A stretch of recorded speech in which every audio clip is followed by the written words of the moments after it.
Hello everyone.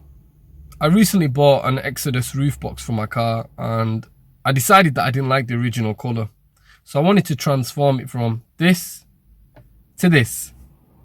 So if you'd like to see the before and after work, stay on this video and I'll show you the steps that I took myself to DIY it at home. Leave your comments down below, and if there's any suggestions you guys have that you want me to try out, feel free to let me know. Thank you.